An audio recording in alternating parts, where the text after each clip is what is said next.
book lovers, it is G-Swiss here, and I'm here today to talk about some romances that I didn't really love.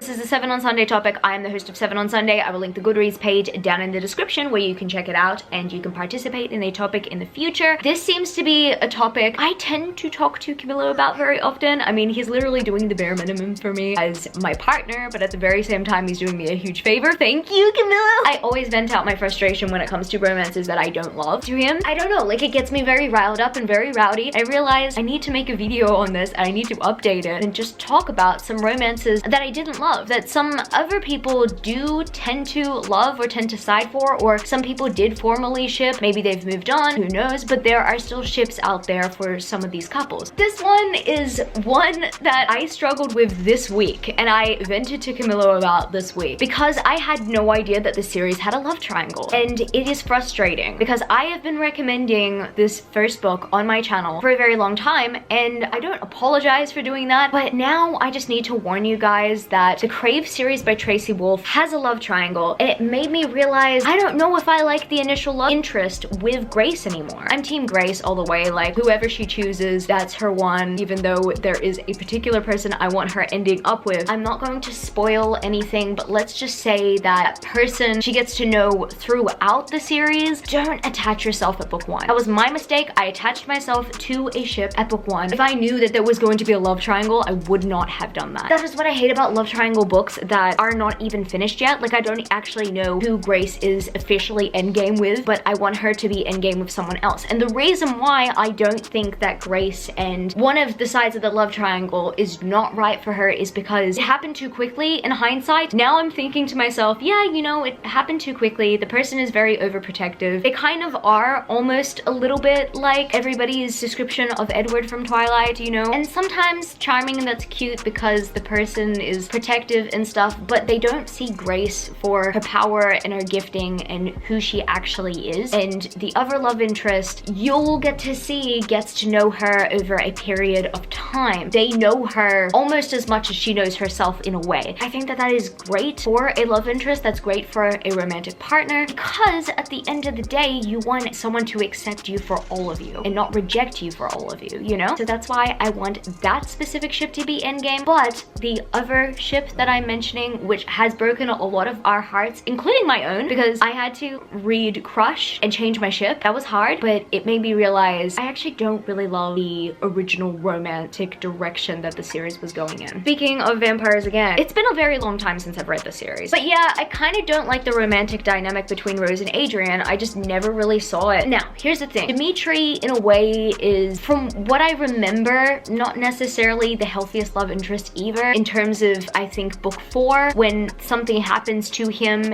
he doesn't turn out to be the best kind of person. He ends up turning out to be a stereotype, which is really annoying. But that being said, I shipped Rose's and Dimitri's dynamic better only because we spent a few books with them, and I hated that Adrian just came out of nowhere and came out as a new love interest when, even though I personally didn't really like him, he kind of did deserve someone who could give her whole heart to them. Yeah, unfortunately, he didn't necessarily get that person in Rose. I don't even know if this is a spoiler anymore. He has a spin-off with another character, and I knew that going into this book series anyway, so I already knew where my endgame was gonna lie anyway. I still have not yet read the Bloodline series. I do want to, but at the very same time, I don't want to pick up the physical copies because I hate the covers. Penguin, when are you gonna change him? Okay, I'm bringing up this one for very obvious reasons. Was his name Adam? I'm trying to remember. You know what? It's been such a long time since I have read the Shatter Me series. I don't remember the first love interest name. I do know that Warner also has a similar name to him. He's obviously called Warner for a reason, you know, to distinguish who he actually is in the story, because Adam and Aaron, I think his name's Adam. I don't really like Adam because he does play into the stereotype once again. I've got to protect this person. They are my trophy, they are my token, and my reward for fighting hard. It really came off as that. Yes, I read the series when I was like 19, 20, but if I was to read it as a 25-year-old in a very committed relationship right now, I would honestly not know whether I would have a good time reading it or not. If I was to be real, yes, I would be here for the plot, but oh my goodness, the cringeworthy romance between the first side of the love triangle explored. I brought up the Crave situation, and the Crave situation is not necessarily as cringy as this one, because the other side of the love triangle, he is kind of a decent person, but does kind of show some of the similar characteristics of Adam. In a love triangle situation, they're never usually the winners. This one is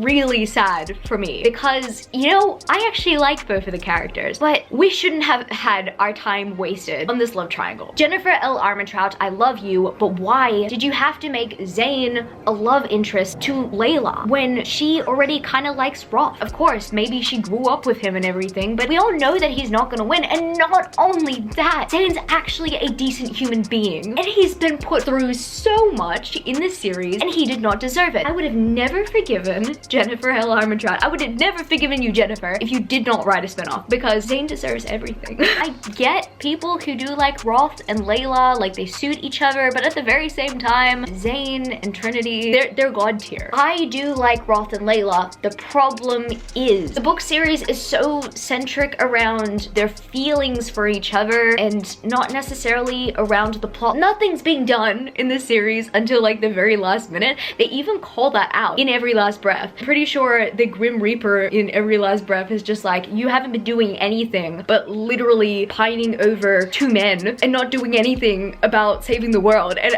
I'm happy you called it out, because I was reading this series the entire time. I'm like, yeah, this entire series is so hinged on its love triangle plot that sometimes we forget what the actual plot is about. And that's what I like about the Harbinger series. Yes, do read the Harbinger series. I mean, do read this series. I still do like Roth and Layla's story, but I can't read it without being so saddened by what happened to Zane. And the next book I bring up is a book that I bring up for obvious reasons. Like, who ships Feyre and Tamlin? I mean, if you have read the first book and have only read the first book, you ship Feyre and Tamlin. Camilo literally just finished A Court of Thorns and Roses, and I'm pretty sure right now he is on the Feyre and Tamlin train. It's funny because Camilo is not even into romance, and he was telling me on the train the other day, you kind of got me into romance. This is a very beautiful love story. And I'm just thinking to myself, I love that for him. I really do. I love that for Camilo. But at the very same time, he's probably gonna be very heartbroken at the fact that Feyre is treated the way she is in A Court of Mist and Fury after what she went through. I don't really need to further explain this. I've already talked about like the overprotective boyfriend. I'm not saying that an overprotective partner is a bad thing. I'm very protective over Camilo. Camilo is very protective over me. Yet we both see that we're independent in certain ways, but we always have each other's backs, you know? It's good to kind of see an equal partnership in books rather than a misogynistic one. So yeah, I'm not saying that being overprotective is a bad thing. It's just when you're overprotective to the point that it's toxic for the relationship and for the other person, and you're not actually letting the other person speak or be equal with you and contribute to the relationship in ways that they would love to, it's not gonna work out. Unless, of course, that's like the ideal relationship dynamic that's being communicated between both the partners, or like, you know, the entire relationship. That could be, but in most cases it's not. And then I'm gonna talk about a relationship that's kind of almost non-existent and was kind of forced, and it just makes it even worse that this is a duology and not a trilogy. I'm gonna talk about Set Fire to the Gods by Sarah Rush and Kristen Simmons. Now you might be thinking, geez whiz, I haven't seen too many people talk about this book except people who've liked the plot, but there's a romance? Yes. At the very end, the characters have a romantic moment and you just know it's forced. It's just absolutely forced. I think to myself, what has gotten us to this point? They literally don't even like each other. And yes, you know, like both of them are questioning like their reality and what's going on, or at least one of them is, but like the relationship is so forced. At least in this situation, it would at least be like only a tiny bit realistic that by the end of this book, both the characters would be friends, but they're partners already. And the book, like, yeah, it looks like it's a good length, but majority of this novel is literally them trying to rebel against the god system that has been happening. And Maddox, I think Maddox is the main protagonist. He's angry with Ash for fighting for them and, you know, being part of the system. So he is essentially angry with her, but almost the entire book in a way. And then all of a sudden, they just find that their magic is absolutely perfect for each other and they just get together. For me, I just don't buy into this romance. That's all I remember about this book because this book was so forgettable for me. You know, like, I mean, this would have been a really cool middle grade adventure if it was kind of like marketed with the Percy Jackson books. I'm not saying that in a bad way or a, you know, condescending condescending way. I'm saying that it would have been a better middle grade story without a romance. It's just that kind of plot would have made sense in a middle grade novel. Like, yes, in a young adult novel, it could have as well, but like, if it was expanded upon and if it was actually a bit more brutal and more fleshed out, yes, I'd be all here for it, but I'm not. I'm not here for the romance at all because I just can't buy it. I don't see myself keeping this book for a very long time, but I really love its cover, and that's what's breaking my heart so much because I was really looking forward to this book and I ended up being ultimately let down. And we've come to the end of the video, and I haven't mentioned this one yet, and I've mentioned this one in multiple 7 on Sundays, but you guys already know that I hate this because it has a toxic relationship. Not only just a toxic relationship, it has a toxic relationship that is endgame. And I don't like that. I really don't. And the reason why I keep bringing this one up is because I don't see anyone normalizing the fact that this has a toxic relationship where the love interest is the one who is most toxic. People keep on saying that yes, Leah is annoying and therefore she deserves it, but I've mentioned this. I mentioned this in one of my previous videos, a video that I literally just finished editing this morning that I'm going to be posting. Love does not humiliate. That's abusive. You can't just go around screaming at your partner in front of dozens and dozens of people, in front of an entire crowd, and not apologize for it later and say that you did it out of love. That wasn't love, that was abusive. I'm going on about this. The reason why I think I'm so mad about this relationship is because I have had people like Prince Rafferty in my life, and I'm sick of them. I'm done with them, and therefore, yeah, of course, he's definitely triggered some really angry feelings out of me. But they're abusive people. They're toxic people who don't see your fullest potential and say, yes, you know, I'm trying to protect you. I'm trying to be the best person for you, but at the very same time, you're dumb and you're not that good. Let me be the one to rule. That is what I feel about Prince Rafferty. And I know a lot of people will defend him and say he just loved Leah, he just didn't want her to die. But at the very end of the day, Leah had a gifting and she was meant to reign, and also she was looking out for her people. And that is her job as the future queen, period. Why is Prince Rafferty